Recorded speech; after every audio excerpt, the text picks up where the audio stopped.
Angel is brought to you by Audible, with an unmatched selection of audiobooks, original audio shows, news, comedy, and more. Get a free audiobook with a 30-day trial at audible.com/angelbook. Hey everybody, welcome to another episode of Angel, the podcast that goes along with this book. And the book I'm holding up for those of you who are listening to the audio only is Angel. It's a book I wrote about how I was able to break into angel investing here in Silicon Valley. And I've invested in over 150 companies. In those first 125, I hit 6 unicorns. What's a unicorn? That's a company worth over $1 billion. That's what every angel investor is looking to do, to have some outsized success that makes up for a lot of failure. Because most startups fail. That's the rules of the road. We all know getting into this game that startups are hard. And being an angel investor is one of the most unique professions in the world. And it's a profession that now is opening up and becoming actually professionalized. There are thousands of people here in the United States who are self-identifying as full-time or part-time angels. In other words, this is what they think their careers will be. That's why I wrote the book, and that's why I started this podcast for you, for the people listening, because there is very few ways today in society to move up from poor to middle class, from middle class to upper middle class, or even into the wealthy or the 1%. The American dream has never been harder to achieve. We have income disparity here in the United States that is considered one of the top issues that we have to resolve. Now, I'm not saying anybody who listens to this program is going to be a successful angel like myself or my guest. However, it is one of the paths that will lead to great, enormous, tremendous, I don't want to sound like Trump here, but it is one of the ways that great wealth is created, getting on the cap table of high-growth startups. And you know those startups. You know LinkedIn. You know Facebook. You know Uber. You know Airbnb. You know Dropbox. You know Lyft. You know these because as a consumer, you used these products. And one of my premises is that if you use great products and you appreciate them, you might be able to identify the next great one. And if you learn the other techniques in angel investing, like figuring out who is resilient and who's got craftsmanship and does hard work, you might have an excellent chance at getting a positive return. This comes with a lot of risk, just like anything else great in life. But I am so glad to have our next guest on the program because he started his angel career at the same time I did, has had equal or greater success than I have, and is an outsider's outsider, even more of an outsider than me, the kid from Brooklyn who made it good, who made everybody proud in Bay Ridge, Brooklyn, with a 71-year, 3-year average in high school, who they told would not be anything more than a police officer or a fireman. Not that there's anything wrong with those professions. God bless those people for running into burning buildings and having a target on their backs. But the truth is, the expectation was low of me, and the expectation of my guest was even lower. Pejman Nozad is on the program finally. Welcome. Sorry for my rant in the beginning. I was inspired that you're here. No, thank you, Jason, very much. I'm truly honored and humbled to be here. And, I love your space. And, I have to tell you have a pretty amazing team. As soon as I walked in, they just welcomed me like home. So thank you again. I appreciate it. One of my key beliefs in life is you can judge yourself, or you can judge a person by the people around them. And I know your team also, since we're going to be doing high fives and all around. Yes. Mar on your team is fantastic. Yeah. She has been a speaker at our events and is always in the top 5%, not top 10 or 20, top 5%. She's your lieutenant and partner? Yes, she's very special, so we can talk about it. We will. But I want to start with the beginning of your story. It is truly a rags to riches story, or in fact, a rugs to riches story, yes, to make a little bit of a pun there. How did you get into angel investing? Sure. I grew up in Iran. I was 10 years old when the revolution happened in Iran. And this is that 1978? 1978, yeah, 1978, exactly. And, I was a very good student. I was going to German school in Tehran, and our school was shut down. And, my teenager life was through revolution and war. So we had 8 years war. And, the first 10, 15 years post-level revolution wasn't like today. It was tough. So I couldn't wear short sleeve like you to go to high school. Huh. And although I was a, top students, and they denied me going to college because every high school had this Islamic association run by students, and they had a say on you. So they were a watchdog the whole 4 years. And although I became, my score was like 536 out of 1.5 million on the like a SAT score, I couldn't go to college. So the reason I bring it up is just my skin became really thick by going through the war and revolution. And, I went to college the next year, but after 2 years, I decided to leave the country. But in Iran, you have to serve in military. Luckily, I was playing soccer, professional soccer. So, but I asked my parents to leave Iran. So I left Iran and I was alone in Iran. And then I got a visa, went to Germany. To stay with my parents, and they gave me a scholarship and playing soccer. But my brother, who left Iran, had this American dream, forced me to go to U.S. Embassy. I went over there, and somehow they gave me a visa. So before that, I started to write for Sports Magazine when I was 16, and at the age of 18, I hosted Iran's most popular radio talk show. So I became very good at sports writing, and that's why they gave me a visa. I told the consulate that I want to go watch NFL, NBA, and so on. I took a chance. I was 22, 23. I was in love with a girl in Iran, and I just came here to San Carlos. And my uncle used to live. I had $700 and didn't speak a word English. And my first job was at the car wash. So I found a job as a car wash because I had to find a job that doesn't require language. But I was the best car washer the world has ever seen. I tell you, no one has ever washed. You got it like there. Detailed it. I just did like no one else, like my own car. And my English improved. I found a job here in a yogurt shop in Redwood City. And at that time, I wanted to go marry the girl I loved. And I didn't want to ask my father to pay for it, so I decided to save every penny. So one of them was just rent, and working in a yogurt shop, you don't make much money. So I said, okay, I have to not paying rent. And I asked the owner of the yogurt shop if I can sleep in an attic above the yogurt shop. But it's real attic. It was like you couldn't walk because it was short. Fast forward, I was waking up in the morning, opening up at 5:30 a.m. the yogurt shop till 4 or 5, go to college, take a shower because I didn't have a shower. My clothing was there. And, one day, Sunday, there was a Persian TV advertising said Medallion Rug Gallery in downtown Palo Alto is hiring salespeople. Whoa. And I said, wow, this place is nice. And as an Iranian, you think you know things about carpets. Like every American, they're expert in baseball or football, but they're not. Hamburgers, whatever. Same thing. French fries. So I called, and the owner asked me, have you sold carpets? I said, no. Have you sold furniture? No. Have you sold cars? No. I said, okay, why did you call? And, before he hung up, I said, sir, how can you deny someone you haven't met? It was a pause at the end, and he said, come tomorrow. So I was hired on the spot the next day. And then a couple of years after, he said, Pejman, do you know why I hired you? I said, why? I said, you didn't give up on the phone. So he hired me. My life changed. So I became a rug salesman. The next day, I showed up with a tie and suit. And he said, no, you're not selling carpets. I said, well, you hired me as a salesperson. So you sweep the floor, you bring tea. I said, okay, I'll do it. So gradually I became really good at it. I created a passion for it without having any background in sales. But I was very good at making friends. And I think that's what it takes when you sell things. And for Persian carpets, because they're expensive, people come. Like you buy a home and say, Pejman, I have a home in Hillsborough or Atherton. I bought a home and I need a carpet for my living room. So you look at carpets, I come to your home. And when I go to Jason's home, I spend 2 hours with Jason and the kids and family. We become friends. What do you do, Jason? I'm an investor and so on. Fast forward like late 90s, 97, 98, I felt like everybody who was buying carpets from me, they are either venture capitalists, founders, CEO, lawyers. And I was just amazed. Not because how wealthy they were. It was, for me, in my mind, building something was like building things. I saw, these people are creating things with knowledge. And I said, I want to be one of them. It's mind-blowing, right? Yeah, it's mind-blowing. I said, I want to be part of this community. And I told myself, maybe this is the most important street in the world I'm working, and maybe this is the most important time of my life. I have to capture this. Right. So my mindset changed. So every time I was going to people's home, I would start to ask questions. What do you do? I said, I'm a venture capitalist. Okay, how does it work? And so on. And because I was friend with them, they open it up. After a few years, I built a really great network of the most influential people in the Valley. And I walk up to the gentleman who I really owe a lot. He passed away. And I said, you're in carpet business, you're in real estate.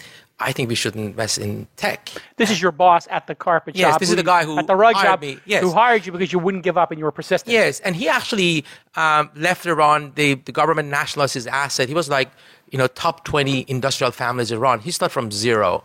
He had to reboot. Yeah, reboot from the whole thing. So he got me really from day one. I think we had kind of the same DNA in us. So he said, that's fine. I think, how do you want to do it? I said, we don't know tech, but have a lot of people who can provide advice. But we have this space. We can do a lot of events. And imagine, this is 99, 2000. It was no TechCrunch, no YC, nothing. So I started to put a lot of events. I remember... you would host events at the Rug Shop, right? Yeah, and I tell a little bit story because I was like 27, 28 years old at the time, and I remember coming to Palo Alto and coming out here and meeting Yahoo, and I was a journalist, and people would talk about this rug store, and people knew about it. It's kind of like legendary on University Avenue, right? Still there. Still there, and you start hosting events. Yes. In the rug store for investors and startups. Yes. Incredible. Yeah, and I tell what gave you that insight that this would be a good idea? No, because I thought, I thought if this is, let's imagine, we just talk about it, if this is NBA, I cannot be Michael Jordan, but I can be the best agent. Right. So I want to be that agent who connect people together. Yes. And I think have an amazing asset, which are the network I built over there. He said, okay, we'll start with $2 million. You put 10% of it. I said, I don't have 200,000. I didn't have 200,000. Yeah. He said, okay, every month we deduct from your commission. So he made me work hard. I started to sell twice. And for 17 years, for 10 years after, I sold carpets, but I was looking at startups also. But I was not afraid. I thought there's something great will happen. And this is what we talk about it. I didn't have tech background. I actually college dropout. But in fairness, you did have a great yogurt and car washing background, and you were pretty good on the radio. Yes. But another thing, I think this is the magic of Silicon Valley. It was people, give me the benefit of the doubt. They didn't judge me. They said, when I was going to people's home, they didn't say, oh, this kid is selling carpets. How can you do, tech investments? And I give you a story. One of these people was Doug Leone. Doug Leone from Sequoia. Yes. Literally one of the 3 greatest active living venture capitalists on the planet. Doug Leone, you sold him a rug or something? No, I went to his home to sell carpets in Atherton. I spent like 2-3 hours. I couldn't sell anything to this guy. He's Italian, negotiator, fun, tough, nice guy. At the end, I said, Doug, by the way, I invest in tech and so on. He looked at me. Listen to that moment. Yeah. He said, I'll come to your office tomorrow, 7 a.m. The Rug Gallery, we opened it at 10 a.m. So I opened the shop. He came in and he said, how can you help us invest in tech companies? I said, I'll put an event. You bring the entire senior team. I'll bring 100 people here. The Rug Gallery, we had an amazing night. This was like senior parties of Sequoia Capital at the Rug Gallery. I had like 100 entrepreneurs, Persian food, dance, and so on. And the things kicked off. And, 7 years after, when I picked up the phone, I said, I just met 2 great kids, Drew and Arash. They have this company, Dropbox. You should meet them. He just didn't pause. We met Doug the next day. And in 5 days, Sequoia invested in Dropbox. Amazing. And so then you wind up being one of the first investors in Dropbox. Yes. And what I want to tell you, what was the company worth at that time? Sorry to interrupt. Like maybe $4 or $5 million or something? What's the ballpark range of the companies when you were investing, the value? Yeah, I think it wasn't today. Like seed was like real seed and $3, $4, $5 million round. Yeah. So, but I started to make a horrible mistake. I think I didn't know what companies to invest, but I became very lucky. One day, a guy came in, bought carpets, and I said, what do you do? He said, I'm starting this company called Danger, and that was Andy Rubin. Danger? Yeah. The mobile phone that opened sideways with a keyboard. It was like ahead of everybody, like ahead of time. But this is like, really, for people who don't know, this is 5 years before the Palm Pilot, and at the time, the BlackBerry was the number 1 smartphone in the world. Correct. And we ended up investing in Danger. You invested in Danger as well? The first check, actually. They were on Sand Hill Road for 9 months, and nobody gave them money. I got to stop you here. You meet Andy Rubin. For people who know the industry, they'll know that this is the person who created Android later and sold it to Google. And Google's revenue right now, I would say, some very significant portion of it, a third or so, is probably driven by the Android ecosystem. This is one of the most powerful and largest companies in the world. So you happen to meet Andy Rubin. He cannot raise money. You give him the first check. This is what happens. He had an office on University Avenue. I went over there, 2 other founders, Matt Hershenson and Joel Britt, and Matt is Mar's husband, my current co-founder. So this goes back to 17 years ago. I was just amazed by how Andy thinks. He was seeing future before anybody else. And I said, okay, if this guy sells balloon, we should give him money. I convinced our team to put money. And then because Andy and we built a good relationship, I just saw him in action. And I said, aha, these are the people I should go after.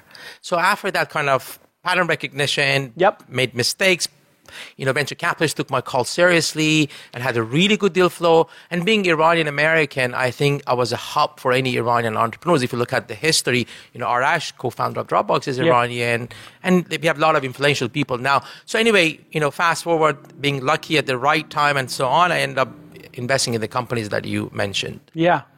It's so mind-blowing to think, just to recap the story for people, you're a nobody who has no money. You're washing and drying cars in San Carlos. For people who don't know, San Carlos is, kind of like the tiny town between Atherton and Palo Alto and Mountain View, whatever. It's like, if you were looking for a cheap apartment, that's where you'd look, I guess, right? It's like not Actually, the most... the car wash was in San Jose. I was driving from San Carlos to San Jose. I bought a car for $750. $750, wow. Yeah, and I didn't have the $750. I managed to pay five payments of $150. Perfect. It was 1973 Chevy. 1973 Chevy. My first car was a 1973 Mustang Grande, and I paid $650 for it. And the great part about that car was the air conditioner didn't work, but there were 2 holes in the floorboards that had rusted out, so you got plenty of air blowing in when we were driving on the Bell Parkway in Brooklyn, where I almost died driving that car. But one of the things people have to realize here is a lot of people get intimidated when they hear about the technology industry in Silicon Valley and all these titans of business. And I think what's important for people who are listening to realize, and then just also in their lives, is that these are just human beings. They're normal people. And our industry, as much of a black eye as it's gotten in the last year with some of the issues that, we certainly need to rectify, right, around diversity. For every bad story I hear 100 stories like yours where people were helped without an expectation of return. The goodwill in Silicon Valley and the opportunity to break in, I believe, is greater than most other industries, greater than Hollywood, greater than, finance, greater than media. It is a very open community. Do you agree? I completely agree. And this didn't happen overnight. When Hewlett-Packard started from Stanford, this is the culture. People think Silicon Valley is about the capital, but it's not. It's the culture being created. You go to every coffee shop in Palo Alto, people like you are advising other entrepreneurs without any expectation. And that's magical to me. One of the things that was controversial in my book was chapter 5, where I said, to be a great angel investor, you need to be in Silicon Valley. And I just said the word yes. Because to be truly great at this, I believe you need to be a part of this community, because this is where the outsized returns have traditionally happened. That doesn't mean it will happen in the future. But how much was the proximity to all this great stuff going on critical to your success? Oh, a lot. I couldn't believe that I would have been here not only in Silicon Valley, on that street. University Avenue was the mecca at that time. I mean, things has changed and things has shifted to San Francisco now. Right. But at that time, every good company, including Facebook and Google and Yahoo, were on that street they started. They all started on University. And in fact, Palantir, Facebook had bought up all the buildings, then Palantir's bought them all up now. Correct. It's crazy to think. I've missed Facebook. You missed Facebook? Yes. Oh my God, tell the story. I tell you the story. Oh, it's painful. So my partners who own Medallion Rug were my partner in the entity. What's the name of the workplace? Medallion? Yes, Medallion Rug. So Amidi family, who we started Amit Zot together, invested in companies. They own real estate, and one of the real estate is this building called is 165 University Avenue. If you Google it, New York Times actually wrote an article that this is a lucky building. Google was there, PayPal started there, and Logitech started there. So I got a call one day, and he said, "I'm Sean Parker. We have this company called Leave Facebook, and our investor Peter Thiel said you have a building has a lot of karma, and we want to move there." I said, "Let's meet." So he came to the gallery and he invited me to their office. It was a tiny office. I went over there. It was kind of a messy scene, pizza all over at 10 a.m. And then Mark came in and said, "Hello." And then he pitched it, and I never heard any pitch. I mean, he was amazing. And he said, "We want this space." I said, "This space is for the companies that we can invest." He said, "It's impossible. We signed a deal with Accel. They're wiring money next week." And I went back. I said, "I can't give it to you." 3 days after, he called. He said, "Oh, we managed that you can invest $50,000. Great. In the company." I said, "Fine." And then lawyer came, and I actually published that. It was $49,998.36 at around $85 million valuation. 80 or 85? Yeah. This is what I did. I took and attached to that investment. 10 basis points almost.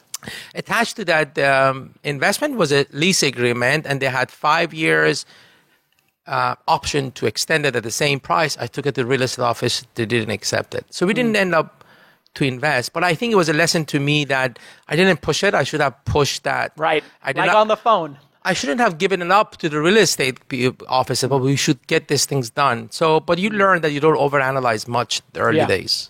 I expand upon that because I think that this is a very important point of you don't overanalyze in the early days. When you're looking at a new company, there is so little data to go on, right? What are the signals that you look for?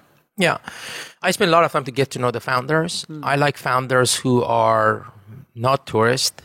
Tourists. Explain that. I think the people who have this desire to make a difference, no matter what, if this works or not, they do it again. And I think, if this company doesn't work, they do another company and so on. This is, even angel investing is not for anyone. This is a long, long road that you have to be patient. You have to work. And as you mentioned on your motto, do the work. Yeah. So I spend a lot of time to get to know them. I like founders who are close to the problem they're solving. What does that mean, to be close to the problem? Okay, either you live through that problem, you worked at Salesforce or Google, and you say, okay, this is a huge opportunity here I can solve.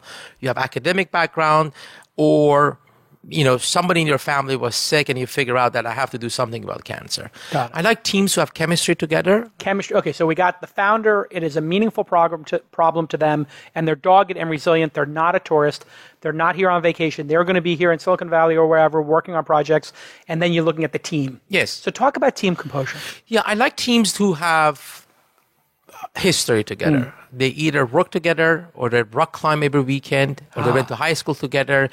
They have a lot of things in common. They discuss and they can look eye to eye. That's the one thing that you cannot fix as an angel investor when there's no chemistry between them.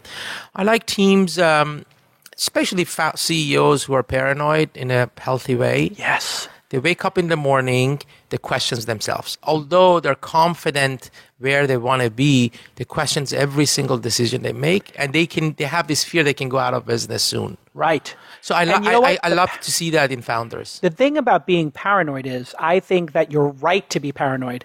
An enlightened person who understands the history of business and has watched the arc of companies knows about crossing the chasm and the disruptors challenged and the innovator's dilemma and all this stuff. They know that there is going to be somebody who's coming to take their business. They know that there are 20 different ways that a business can be destroyed in a day.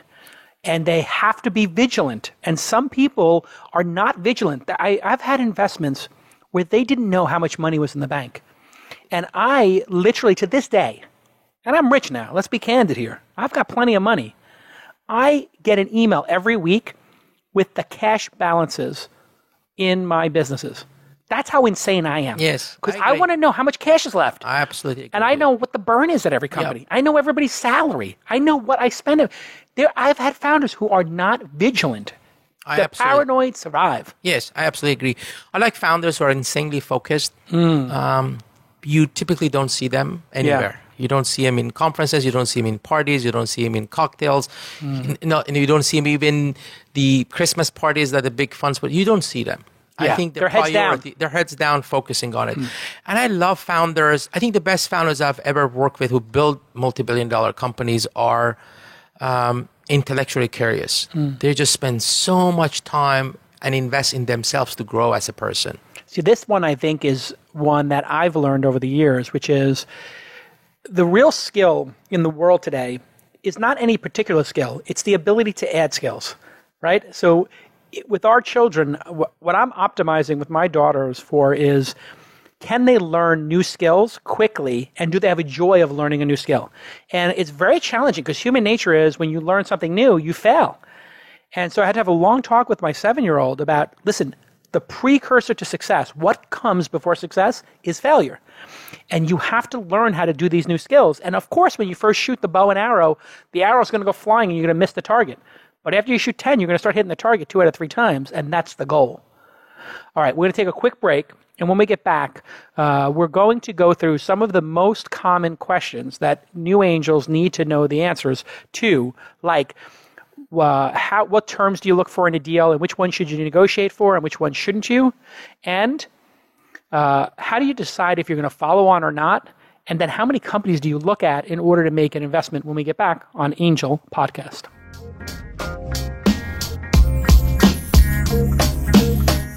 Hey everybody, let me tell you about my favorite app on my smartphone. No, it's not Waze. I do love Waze. It's not Uber. I do love Uber. But my favorite app right now is Audible. Why? Because every day when I wake up and I'm doing that morning commute, driving from the peninsula up to San Francisco or driving from my home all the way down to Sand Hill Road, I listen to something on Audible to get myself motivated, to get myself smarter, and to just expand my consciousness. Audible is my meditation. I love to listen to audiobooks. Sometimes if they talk too slow, I put it at 1.5 and I can get through a book quicker.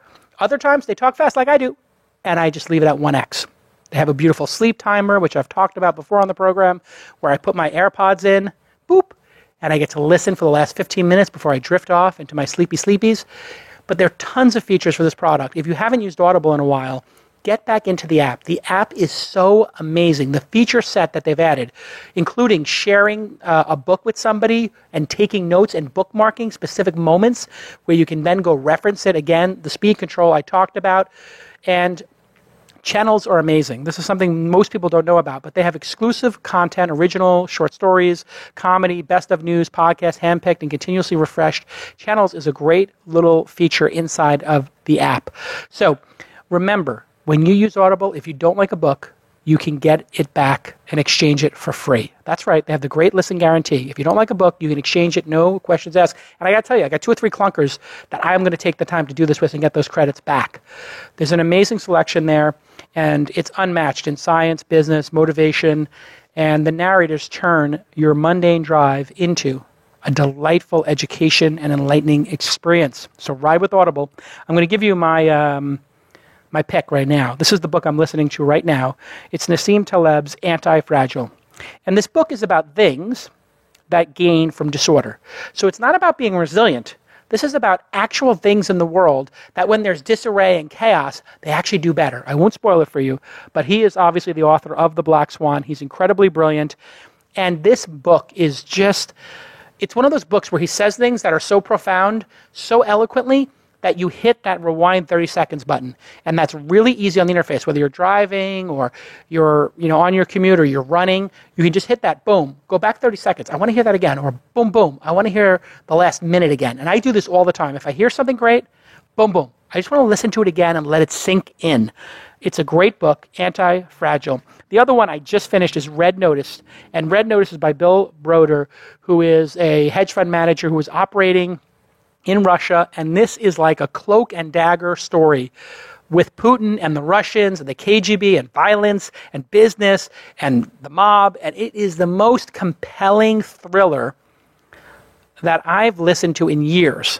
I mean, not since Shadow Divers have I listened to something so compelling. That should give you an idea. I love Shadow Divers, another audiobook. So anyway, go check out Red Notice. It's so good. I'm going to have Bill Broder on this week in Startup soon.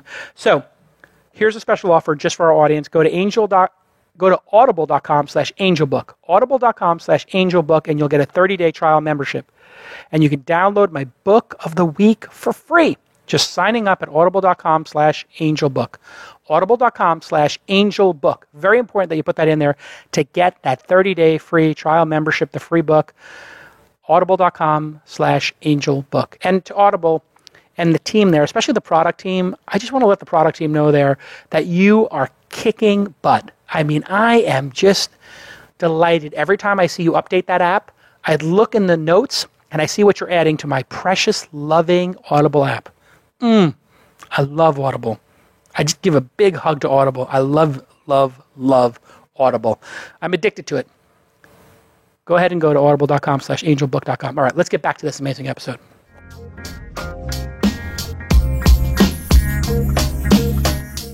Hey everybody. Welcome back to Angel, my new podcast. I'm Jason Calacanis, angel investor and host of This Week in Startups.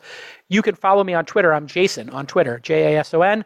And if you interact with me on Twitter, if you like and retweet what I say, I will reply to you and follow you back. That's the secret of Twitter. Follow somebody, like and retweet them, and they may do that back. And then I'm also on Instagram, also Instagram.com/Jason. And you can find me on the Facebook as well. And if you have a great company out there that is in my Goldilocks zone, which means they've got their product built and a couple of customers, but they don't have their Series A yet, email me an introduction, jason@calacanis.com, my first name and my last name. I am always available to meet with great founders who are building awesome products. Okay, enough of the plugs. My guest today is Pejman Nozad, and he is one of the top 3 angel investors currently investing in Silicon Valley. His firm is Pear.vc, Pear.vc. Why Pear? I never when we started the fund, I love pears, by the way, my favorite fruit. Thank you. My partner, Mar Hershenson, said, Pejman, everybody knows you, so why don't we put your first name and my first name? So it was Pejman Mar. But we never wanted to have our name at the door. And we want to build a institution that lasts for a generation, bring partners on board. And excellent. I never want people to work for me. I want them to work with me. Right. And when we searched for the name, and I always thought ideas, founders are like fruit. They need water, they need soil, they need farmers. And I thought pomegranate is the right name because there's a lot of seed in it and seed companies. Great, yeah. But it was overused, hard to spell. And then this firm, I asked them to bring a name that it's fruit. And when Pear came up, I said, well, this is the name because we are pairing with entrepreneurs. Yeah. And the PE is Pejman, the AR is Mar. If you, I love it. Look deep anyway. Yeah, and what's great about it is it literally is my favorite fruit. So. Oh, is that right? Good. I have a pear tree in my backyard, and literally for the last 3 months, when I'm working in my home office, I hear these thuds, and it's sometimes the wind will kick up in Hillsborough, and a pear will go flying into the window. Yeah. And then I have these crows who come and eat all my pears. So this is my life now. I'm like an old man with my pear tree. Yes. All right. So we're going to go through some rapid-fire questions here. These are blocking and tackling, for people who are new and aspiring angel investors to understand what your best practices are at Pear.vc. And so how do you decide if you've invested? I get this question a lot. I've invested in a startup. It's now 12 months later. They want more money. How do I decide if I give them more money or I stand pat, I go pro rata, I go super pro rata? How do you make that decision? As a firm now under Pear, we looked at every company. Our pro rata investments or follow-on is as a new investment. So we look at it as a new investment. We look at the progress the company has made, the type of a team they attracted, the type of the investors. If there is in revenue, we look at it, and the possibility of if we invest today, what will be the upside from that, and then make that decision. Last year we had like 11 or 12 follow-on. We didn't do in 3 of them, so we didn't feel that the company made enough progress or investors. So you did 3 out of 4 though? No, we did 1 out of 4. 8 out of 11. Oh, 8 out of 11. 3 we didn't do it. 3 didn't, right. Yeah. And when you're an angel investor, it's maybe harder because you might not have the data you need to make a decision. If you're not major investor, you don't have information rights, it's hard. Explain sometimes what information rights are so people understand. So information rights is actually the right you have to get information from the company, as an investor, revenue projection, team dynamics, and anytime you reach out, they can show you the financials or other important business matters inside the company. Got it. And for us as an investor, it's very important to have. Yeah. And as an angel investor, you don't have maybe enough capital to follow on, but that's a great thing about have syndicates and so on. So if you're good, you can have a syndicate. Yeah, I insist on information rights now. And not only do I insist on that, I have it contractually in all of our documents. I also insist on a monthly update, which I talk about in chapter 27 of the book, which is just super important because if the founder has the discipline to email the core metrics to the investors, they're much more likely to invest in the future because they feel like they've been kept up to date. Yeah. The worst thing a founder can do is contact their investors after total silence for 6 or 12 months and then ask for more money. I absolutely agree. And I know you have this discipline that you ask your founders to send the monthly update. And it for us is the way, we meet our founders regularly, but I think that's one of the best discipline CEOs have to inform their founders. Because if you have good investors, you're very transparent with them and you talk to them when things are good or bad and ask for help. Yeah, that's critical for founders who are watching the show. And the majority of people watching the show are actually founders for Angel. Paradoxically, I think they want to figure out how angels think. It's just a great sign of discipline that you can explain to your investors. And I tell people, it shouldn't take more than half an hour to write, because you should have this data at your fingertips. Keep it short. It should be less than 5-minute read, 500 words or less, and 1 or 2 charts, and just the key metrics. And ask for help. And ask for I think help. you'll be surprised at how much investors are willing. If you specifically ask, I'm looking for this contact at this company. Right. Yeah, it is amazing that people ask for help when they're literally 10 feet underwater for a minute. And you're like, I can't reach you in time. You're going to drown. It's over. You're waving to me and you're halfway down the river. If I jump in the river, I'm going to drown with you. Yeah. I always tell people, if you're going to be drowning and you get a sense that you are going under and you're in over your head, wave your hands and ask for help. Don't try to be a hero and swim back to shore when you know you can't. When you're caught in that riptide, you got to raise your hand and say, send a lifeguard. Another issue I think founders have, which I give them right, is when you have too many investors and they have invest in small checks, then you can't give everybody information rights. It's very hard to manage that. Because if you have like 30 people leak and so on, discipline in the background. Yeah. So you give to people, I know there's a challenge for founders to give everybody information rights. And there's some information that you don't have to give people. You don't have to tell them, hey, listen, in an email, these are the 3 things that were absolutely working for us in terms of growth tactics, and these 4 aren't, or this employee has crushed it for us. Like, you don't have to broadcast that. Yes. Your secret weapons. One of this monthly news update, we get from our founders, he's so transparent. As soon as you open it, it says situation red or yellow or green. Seriously. And he said, we're in deep trouble for this. We lost our engineers. Can you help? Wow. It's pretty amazing. And then we have helped that founder so much. Yeah, it's like DEFCON 1, 2, 3, or 4. It's like, we are going to nuclear war now. All right. How many companies do you meet with before investing in one? In other words, what's your ratio of we looked in-person meetings? We met 2,000 companies last year. 2,000? Yeah, we invested around 10. Wow. Yeah. Wow. And then particularly we have to say a lot of no, but because we're doing kind of the ground zero investments, pre-seed majority of it, we need to get to know them. So we take a lot of meetings. We have to find a way to do less meetings, but last year we did over 2,000 meetings.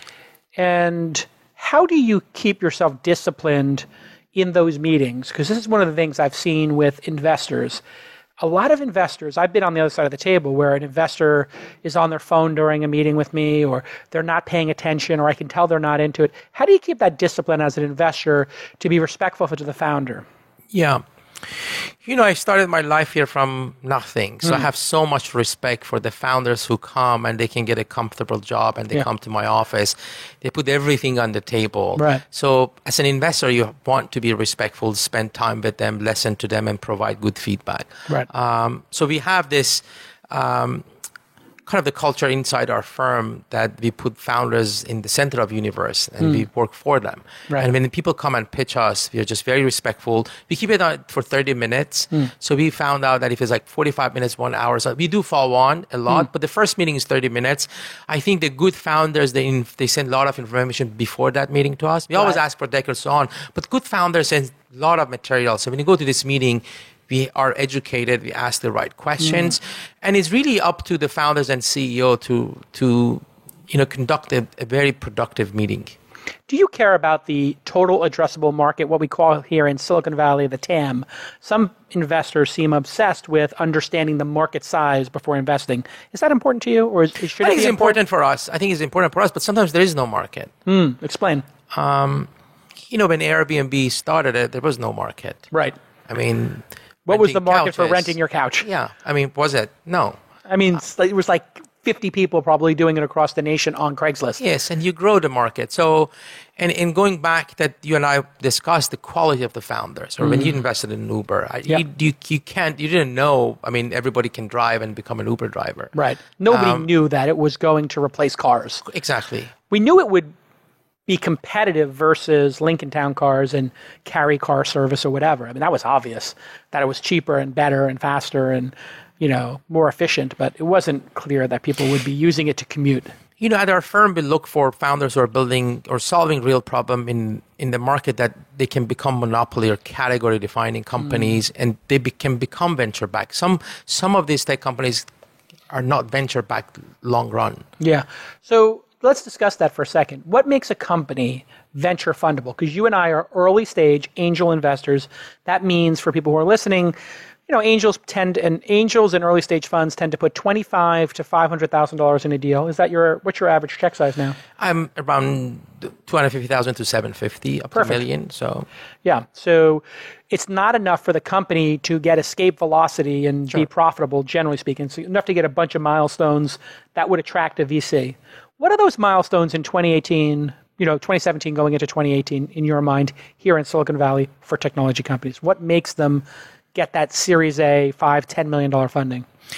I think they are looking obviously for an exceptional team. I think they all calculate if things doesn't need to work now, but if it works, it could be a public company or it could be a massive exit for the fund. And these are the funds who want to own 20 to 30%. It has to be massive. Explain why. Because if you have a, let's say, $500 million fund, and you have to return it to I'm talking about, not about us, I'm talking about a big VC, Charles River Ventures, Excel. Or like NEA or Sequoia NEA, and so on. Sequoia, whatever. You have to return this money and have huge multiples. And if they own 20, 30% of your company and you ended up $100, $200 million exit, they make $60 million on a $500 million fund. Yes, and it's not enough. It's not enough. So they just want to make sure that you get 20, 30% of company who become multi-billion dollar company. And when we look at our portfolio, when we invest, it's okay that things doesn't work now, but at least we should be convinced and imagine if a thing works, could become really, really big, and we take that risk. Right. And at the beginning, when you and I are investing, you can have a partial team. But when you go to get venture capital, the team's got to be more filled out. What are the key positions in a team that a venture capitalist will look at and go, this feels like a good team? I think when you get to Series A, they want to make sure that there is leadership in the company. I think a founder CEO could be the first-time CEO. All these companies were started by first-time founders. Yeah. Facebook, Microsoft. I think they want to make sure that somebody owns technology. Right. A VP of engineering, CTO. And then could be the VP of engineering can change down the road after a few years, but somebody who can manage a team of 10 to 50 people. Right. It's okay if you grow up and you need to bring more senior people. Right. I think it depends on the company. Some companies, they don't need the salespeople, but if you need to have somebody owns that. Yeah, some chief revenue officer, sales executive. Got it. All right. At the end, I think I agree with you. Just the team should be exceptional to get the funding in Series A top tier firms. What are the terms in a deal that are critical for you to have now? When you're doing that term sheet, what are the deal breakers you have to have, and which ones are you less concerned about when you're going through that? We always want to make sure that is a fair valuation, but that has never stayed between us and the founder, as long as they are fair. Fair. Yeah, because I think the valuation in the early days, if it's in a range, doesn't make you rich, as long as it's in the range. So what is the range today for a seed stage company, 5 employees, pre-product market fit? I think I've seen it between 6 to 8 million. Yeah. That would be the average. Is that what you're saying? Yeah, the average. There are some crazy ones, 12 to 15, 20. And I've seen those come out of Y Combinator sometimes. And so I think for one time I was talking to one of those Y Combinator founders, said, how did you come to this valuation of 15 million? And you know what they said? They said last year the record was 12 or 13, so we wanted to beat last year's record. And I thought, right now Pejman is like kind of smirking. That's interesting.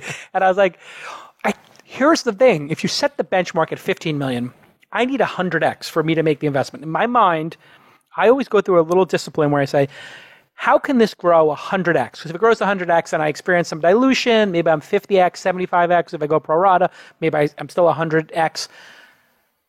But at 15 million, you got to get to 2 billion or 1.5 billion for me to be 100x. That's hard. But if you're 4 million, okay, 100x is 400 million. Okay, that's not as hard. And the other one we look at, it's obviously as a VC firm, we look for pro rata rights, information rights, and so on. Many of our investment that we lead, we take a board seat, but if you don't want us on the board, it's okay. So we like that discipline. You like that board seat. We like that discipline, and it sends us a message that how CEO wants to interact with us. But if you say, we don't want to have a board, it's not a deal breaker for us. So if it's a great company, they're not ready for a board, you'll pass on that. Yeah. See, it's very interesting. You and I are very similar in so many ways. And one of them is, a lot of people thought it was cool to not have governance and to not have boards. And all the early stage investors and a lot of people are like, Mark Andreessen's like, I don't sit on boards. I don't need board seats. Everybody's like, I don't need boards. And I think one of the problems we're seeing right now is these companies start to not have anybody care when everything hits the fan, right? And so when things go wrong, if there's a board, the board will have anticipated it in all likelihood and discussed it and have a strategy.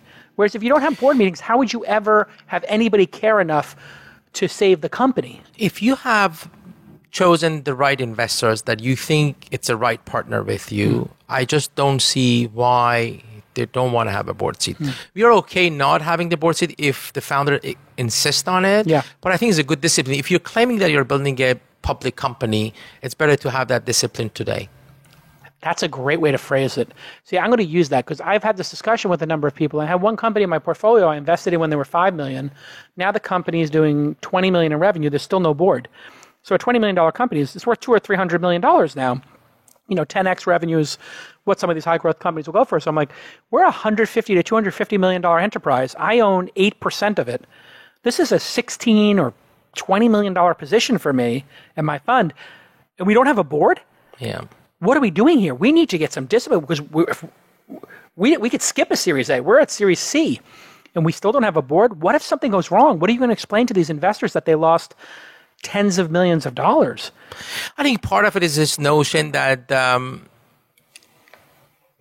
founders they think they're scared of VCs or investors. They come and fire you, but those days are gone. Yeah, I think when I started, there were 3x liquidation preferences. You control the board now, but founders control the board. Yeah, you can't fire founders and so on. So I think this is kind of I see the board as a really close working relationship. Yeah, I mean, even in the case of Uber, which I don't want to get too into because I'm obviously a conflicted party here, but even in that situation, they couldn't oust Travis. He had to resign himself, right? And if you look, that company had massive governance and a lot of people, and they still had some challenges, right? So proper governance, absolutely critical for those people who are listening here. Okay, we're going to do a quick portfolio review as we wrap up here. This is my favorite part of the show. It's your chance to tell us how you met the company, how you made the decision to invest, and just a little bit of color on that. So Lending Club. Everybody's heard of Lending Club. They have TV commercials. I think they're public, yeah? Yes. They went public. How did you meet them? And that's one of your billion-dollar companies. And how did you make the decision to invest in it? Why did they succeed? I think we met them with my partner Saeed Ahmedi at Plug and Play at that time, and we met. What is Plug and Play? Plug and Play, it's it's actually incubator office space community that Saeed Ahmedi started it in Silicon Valley and hosts like over hundreds of startups over there. You can rent space, they have different categories that you get mentors over there and you get funding. Got it. And actually, when we met Renaud, I'm from Iran. In Iran, when you start a business, you ask money from other people. So to come and help you, and you get loan from other people. And, when Renaud explained his philosophy that there is no such a thing, a platform that you can, as a small business in particular, you can get loan from regular people and they can make money for us was very obvious. And then getting to know Renaud was just pretty amazing. And at that time, everybody thought he's crazy. Bank's going to sue them. Every bank started to sue them. At the end, every single bank was on his board. Wow. So this it speaks to that dogged resilience you need to have. A lot of times when you're changing the world, people will try and stop you. Yes. And I think, these founders, they see future before us. He was seeing something that I didn't see. And then insist on it that this works, like Airbnb founders. Right. They just knew something that we all didn't. Airbnb is the example I give to people over and over again of why they don't need, as an individual, to understand if the business is going to succeed. They need to understand if the founder will succeed in their life. And the reason is, when I heard the idea for Airbnb, and I didn't have an opportunity to invest in that company, but I am in awe of it, because when somebody told me the idea that I would sleep on somebody else's couch, I said, like a serial killer's couch? And the person was like, no. Like, these are normal people. Like, they log in with Facebook, so you know who they are. I'm like, I think they're serial killers. I'm absolutely certain there are serial killers on Facebook. They're like, oh, yeah, but, you rate each other. I'm like, you realize, like, Hannibal Lecter is one of the, like, most charismatic serial killers ever. Like, he was loved by everybody who he didn't eat. And they're like, yeah, no. It doesn't work that way, Jason. And I was like, okay, well, who are the people renting? And they're like, oh, well, just people who need extra money. I'm like, well, I can rent to people, and then who stays on my couch? Oh, people. Okay, so I'm going to rent my couch to a serial killer. So either I'm sleeping on a serial killer's couch. Anyway, long story short, I just could never get my head around it. And that's when I realized you don't have to get your head around it. If the founder sees it, great. If you love the founder and they're executing at a high level and the metrics are there and the team's there and the early customers love it, why do you as an individual, rich venture capitalist living in Palo Alto or Atherton, you don't need to understand who. It could be for a totally different demographic. Yeah. All right. This is an interesting one. Gusto. This has done really well. How did you meet Gusto? And what does that company do? And they've done really well. I got an introduction from one of my founders, CEO. I met Josh here in a cafe in San Francisco. 10 minutes into the conversation, I said, I'll commit. I didn't see a product. Wait, you ran into him or No, you no, had no. a meeting? I had a meeting. An introduction. Yeah. So 10 minutes in, you told them I'm in. Yeah, it was very clear to me. Do you do that often in the meeting, tell them I'm in? Yeah, sometimes, but this was very, very rare. People you should get to know Josh. He's going to do this for the rest of his life, and he wants to build a category-defining company. I knew the market is pretty big, and as a small business, I had this payroll and so on, and it sucks. Nobody likes it. And the way he explained that his thought process, then he called me and he said, I'm sorry you can't invest because the round is full and so on. I said, that's fine. And I started to make introduction without being an investor in the round. A week after he called, he said, who was it? One of the investors couldn't invest because of the conflict with his firm. So you had a portfolio conflict. No, actually, it was a CEO of a public company. Oh, got it. And he said, he helped us so much. And he's my largest check I've ever written for any startup. Really? As an angel. Wow. What'd you put into that? So $250,000. Wow. So as an angel, that's a big bet for you as an angel. Pre-fund. I love it. AppLovin. This was sold for $1.5 billion. So this is a realized investment, huh? When I was selling carpets, I asked, and I was managing like 30 people. One of the things I ask every salesperson that at the end of the day, I want you to Google whoever you sold carpets, you went to a home, report to me. Because I was going to say who is coming. And one of these days, my brother was working there. So this Iranian kid is very smart and so on. His name is Arash Foroughi, Adam Foroughi. You should meet him. I became a good friend with Adam. And the next time he started AppLovin, I was an investor in his company. Amazing. And DoorDash, I love this company. I know Sequoia is an investor in it. How did you meet DoorDash? DoorDash, we met them That's Tony, right? Yeah, at Y Combinator. Yeah. We met them over there, and we spent a lot of time. Actually, did you go early when you were mentoring, or did you meet them on demo day? We met them before demo day. Yeah. So, and actually, my partner for due diligence on University Avenue, she went to every single restaurant, asked about DoorDash, and everybody loved it because they were, actually, we knew there is something there. We loved DoorDash because they were not touching food. They were determined to build a logistic company. Right. And they're all mathematicians. They thought software should solve it. And Tony, I think, is just walks through the wall to make things happen. Absolutely. All right. Now, this is interesting because you brought up due diligence. And you had Mar, your partner. She went to the actual customers and asked them, hey, what do you think? That took her probably a day or two total, maybe 5 hours. But that is all the difference in the world. You can decide through a little bit of due diligence to make an investment. What is your typical due diligence process today? And what was it when you were just a solo angel? How does it different now? Oh, very different. I think. So take me through each. When you're an angel investor and you have developed this pattern recognition and you've seen founders, you meet them and you look at the size of the market, you talk to the rest of the team and you form an opinion. When you're a venture fund, you have to go much deeper. I think we look at that, we talk to the customers. If there is customers, sometimes there's no customer. At the time, DoorDash had customers, but we have some companies now becoming really big, like Branch or one concern just raised $20 million. There's no customer. If it's technical due diligence, Mar has PhD in Double from Stanford. She was a professor, so she gets the technical part pretty quickly. And if things that we don't understand, we reach out to our immediate network to get their feedback, their opinion. Sometimes we reach out to real expert in that thing. We want to see if we have missed anything or not. We look at other people to see the world through their eyes. And spend time to get to know the team, reference check at the end. So it's really thorough. Explain what a reference check might be. Reference check is typically founders send three or four of their people who know them, but we manage to go through other people because the references always come really positive. Of course. So you manage to find people you can who do dark reference checks. Yeah. And then what do they call that when you do a reference check that's not we have to come up with a term for that. A reference check that's not given to you, like an independent reference check or a backdoor reference check. Maybe a true reference check. So No, it's a true reference check. Yeah. Because I do this now. Like if I was raising a fund right now, I would call the other fund managers and ask. I would call the other funds I know and say, "What do you think of these LPs?" Sure. If you're raising money from a venture capitalist, you should call the other founders and ask them, "What do you think of this VC?" Exactly. And if you're investing in a founder, you should ask other founders and other VCs or other customers. Actually, one of the advice we give to the founders are raising money next round from VCs. We ask them to talk to the founders who their company didn't work and see how the VCs helped them. So if a company failed, that founder is going to have more authentic feedback.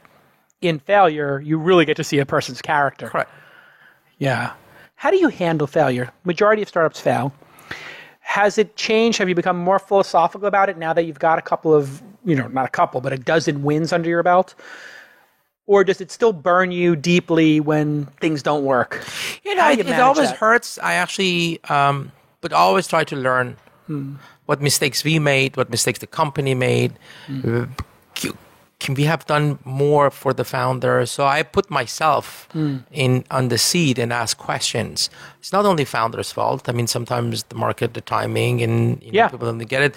But it hurts. But I've learned as an angel investor, you have to lose in order to make the big wins. Yeah, it's so true. Yeah, and I think you have to go back. I think the discipline that you lose money today, you go back to the next meeting and be as excited as ever. It's not for everyone. I think you have to have this. I have lost money. You go back to the meeting. You think this could be the next Dropbox or Mark Zuckerberg or Travis. So you need to create that discipline, and you have to have a strong character. Yeah, I think that this is something I learned from gambling large amounts of money in poker, because I had one night. I was actually, speaking of Persians, I used to play cards with Persian guys in L.A. Is it a big thing in the Persian community in America? Gambling? Iranians are good in math and science and poker. Yeah, so it's it's amazing the number of Persian guys who play poker in LA. There's a big Persian community there too. Yeah. And I lost one night. I think I lost $70,000. I lost 8 hands. And I did the calculation. I was ahead on all 8. I was even on 1 and I was ahead on 7. And when we ran out the all-ins, I went home to my wife. I was like, I was 60, 70, 80% in all these hands. The chances of me losing those 6 hands was like under 1%. And my wife said to me, well, haven't you played more than 500 times? And I was like, oh my God, you're right. This is the 500th scenario. She goes, you should go to that game tomorrow night. I went to that game. I get in the game. I'm down $50,000. So now I'm down $120,000 back-to-back nights. And I am mental. So I said to myself, I'm not leaving to this table till I'm even. And this is when I play my best poker, is when I'm down. So sure enough, I start playing more aggressively, and I get back to even for that night. And now I'm even for the 2 nights. So in my mind, I'm even for the 2 nights. This is a huge win. But then I'm like, I got to press my luck. I wind up $160,000. Because that other 2 nights, people knew I was losing, and they were just beating me up. They were all challenging me, constantly raising. And I said, okay, it's 3 a.m., I'm going to play to 5 a.m. I mean, these are crazy games. I said, I'm going to play for the next 2 or 3 hours, and I'm going to play mental. So I put my phone off, and I just started calling everybody down. I called some guy down on a $100,000 hand and won. And then I was like, that's it. I'm pulling the ripcord and getting out. I went home to my wife. It was like one of the greatest victories of my life. But the lesson there is the precursor to great success is often multiple failures back to back to back. And when you do angel investing, all the bad news comes first. Yes.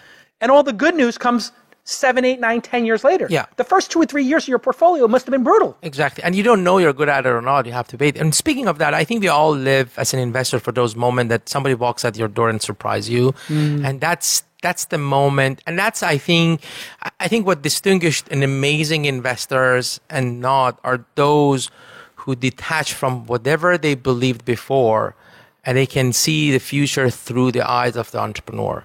And that's where you end up investing in Uber or Airbnb. Right. Because whatever you believe till that moment doesn't make any sense. How great is our life? We sit there and we meet with people who want to change the world, and they tell us everything. Yes. And then we get to have this incredible, joyous moment where we get to support them and join them on that journey. I feel myself so lucky to be here. I think I do too. People come and educate you about the industry in 30 minutes or 45 minutes. So I think we're just all lucky to live around here. It's one of the amazing things. Like if you think about how smart you can get in the world, well, how could you become smart? Well, you can go to college, and a bunch of professors will teach you what's in the books. And some of them maybe do some primary research. But then you think about the role of an angel investor. If we just did this as a job that paid, $150,000 a year, it was a good, well-paying, white-collar job like being a lawyer, and your only thing was to just assess, is this company going to win or lose for a bank, and just write a statement. Like your job was to work for, Bank of America, and you just had to meet with the companies that were asking for lines of credit and just write up if they were going to succeed or not. That would be worth it. Yes. And it's so much fun. Yes. Funny you brought it up. Remember the day I was hired by the owner of Medallion Rock Gallery, 20-some years ago. The owner took me out and he said, out of the gallery, he said, at the end of this street, there's a university called Stanford. You can go there, get your master in business, but the real PhD in life, you get it with me here. So whatever I tell you, do it. So I'll do it. Pejman, it's been an amazing hour. It's just a tremendous joy to have met you because... Likewise. It's so nice to meet somebody who worked hard and that had extreme success. Thank you very much. You're one of the great examples. I don't want to go on a super tirade here, and I try not to make the show political. But in the current climate, you would have a very hard time to get into this country, correct? Yes, of course not. I mean, I came here as an Iranian Muslim, no visa. Yeah. So I don't, my worry is the next Pejman might not have a place in America. Well, and I think I'm grateful to America. And America gave me every single opportunity to be. Greatest country in the world. Yes, and they never judged me. They never told me. I never felt foreigner here. I never felt outsider, especially in Silicon Valley. Right. How disturbing is it to you today when you see how Muslim individuals, people from the Middle East are just treated in general? It's got to be heartbreaking for you. Yeah, it is. I mean, this a small example is the travel ban. I mean, my uncle cannot come here for New Year. Right. Why? And he's a member of ISIS, right? Yeah. Clearly, if Trump banned him, he's a member of ISIS. Well, look at just the contribution of immigrants, an Iranian, like CTO of Yahoo Iranian, CEO of Uber is Iranian. He was an immigrant here. CTO of Dropbox is Iranian. Chairman of Twitter is Iranian. Actually, isn't Dara Iranian? Or? Yeah, Dara, CEO of Uber. CEO, right? They said CTO. Yeah, the CEO is. Yeah, Chairman of Twitter is Iranian. Yeah. I mean, he's got all immigrant people. I think they came here. I hope that America doesn't lose that spirit. As they say in Hamilton, immigrants, we get the job done, right? Yes. They do the work. If you're coming from nothing, this is one of the great things we have to fix in the next couple of years, is we've gone backwards on one of the key growth techniques, one of the key hacks of America as an operating system has been to allow people who are hungry enough to make that journey around the world with nothing in their pocket and to clean cars, then serve frozen yogurt, sit in the attic, get the girl they love over, and hustle. We give them it's a hard journey, but we allow them to take that journey. And to deny people who want to climb that mountain is the biggest mistake. It is so foolish beyond words to not let the aspirational, hardworking people like yourself and the countless others who have come out of dictatorships, harsh regimes, sometimes that pressure is what makes the diamond. Yes. Pejman, you are the diamond. Oh, we cannot lose the diamonds, right? We get these diamonds in the rough in this country. And it really is heartbreaking. We have to, as a country, come together and say, we are all, with the exception of the Native Americans who did not get a fair shake here, we are all immigrants. I'm 2 generations away from it. You're you're here. You're not even first generation. You're an immigrant. I'm second generation. I'm third generation, actually. And none of us can claim this as our homeland, with the exception of the tribes. That's it. Everybody else here is an immigrant, period. I appreciate bringing this one up. Thank you. All right, listen, I could go on and on. One of the great things you're doing, by the way, is this great incubator in the summer. I want to get a plug for your summer incubator accelerator. Sure. It's public knowledge, correct? I'm not spilling the beans Yeah, on it. I'll tell you a little bit. So Pear is an early stage seed fund. We started with my partner, Mara Hershenson. We know each other for 17 years. We're kind of like a yin and yang. I'm college dropout. She's Stanford PhD. I invested in 120 startups before this. And she's invested in one company, but we have such a complementary skills. She started 3 companies. We raised 2 funds. First one was 50 million. Second one is 75. We have university endowments, fund of funds, amazing LPs. And like any traditional seed fund, we invest in early stage companies, but we started to look at communities that are already filtered and go deep. And the first community we went after was Stanford. The first thing we did, we thought, what if we get the smartest students from Stanford while they're students under this roof and something good will happen? So in 2014, we selected 12 students actually from Stanford, from freshman all the way to postdoctorate. You don't need to have any idea. It's okay you have an idea, but you need to be a builder. You want to be an entrepreneur. While you're at school, we give you mentorship, we give you space, we give you around $50,000 credit of Amazon, Facebook, and so on. We don't invest, but we don't take any equity. And you don't need even to start a company. So this is the 5th year we're doing it. Imagine like there are 100 people out of Stanford. They're either founders or work somewhere. So we build a great community. We build a great brand inside Stanford. And like 9 or 10 companies came out of that without us wanting it. One of them actually, we seeded it, and Joe Lonsdale invested $10 million Series A. This is a company called Affinity. It's actually, I've heard of it. It's kind of... relate IQ on steroid. What happens was some of the member of that garage, they finished school. They said, okay, we finished Stanford. Now we're seriously starting company. Can we hang out at your office this summer? And we said, okay, you can come here. And I said, can you give us $20,000? So casually we started at the Stanford graduate students the first summer of 2014, and we put them in front of investors who came and talked about, they provided feedback, and TechCrunch all of a sudden wrote that, well, this is the best demo day in recent years and so on. So now every year we select 15 companies. We invest in 15 companies up to $40,000 uncapped note.